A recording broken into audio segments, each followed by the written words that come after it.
Morphology and physical characteristics are some of the factors determining the healthy state of a river. From this state derive many services on which our society depends. Preserving or restoring rivers is one of our main challenges. In France, a large number of watercourses cross our territory. They form a network 270,000 kilometers long, composed by streams, rivers, small and large watercourses, before discharging into the ocean.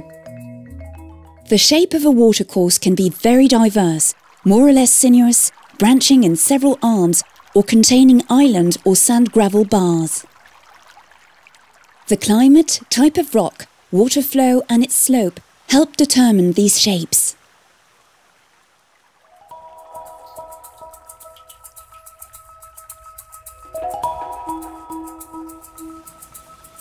The river changes its shape several times from its source upstream to its mouth downstream. It erodes from its bed and its banks, blocks, cobbles, gravel, sand, and like a conveyor belt transports them and then deposes them further along from the headwaters to the sea, shaping in this fashion its trail.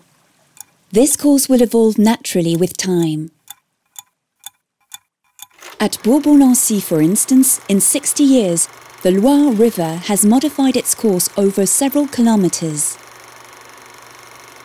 Its course is subject to important modifications during a flood event, when the river overflows its main channel and inundates its floodplain. A river therefore needs space.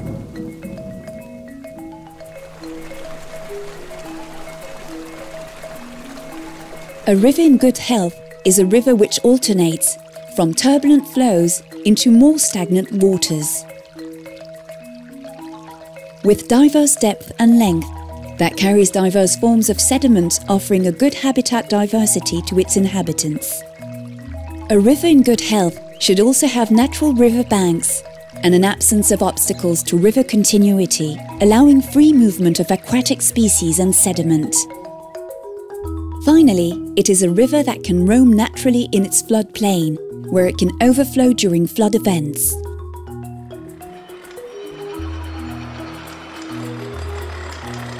Man has historically altered rivers and impacted the health of watercourses when developing industrial and agricultural activities or navigation. A more straightened watercourse, for navigation for instance, loses diversity. Artificial river banks, such as concrete-lined or rock-armoured, will reduce or even remove the roaming space of the river, its floodplain, and prevent it from eroding its banks. Excessive water abstraction for human activities reduces the river discharge and threatens the life of aquatic species further downstream. Weirs and dams are obstacles that reduce the flow velocity and limit or prevent the free passage of fish and sediment. At last, removing stones from the river favours the erosion of the river bed and habitat degradation. All these alterations affect the quality of the aquatic environment and the services provided by the rivers.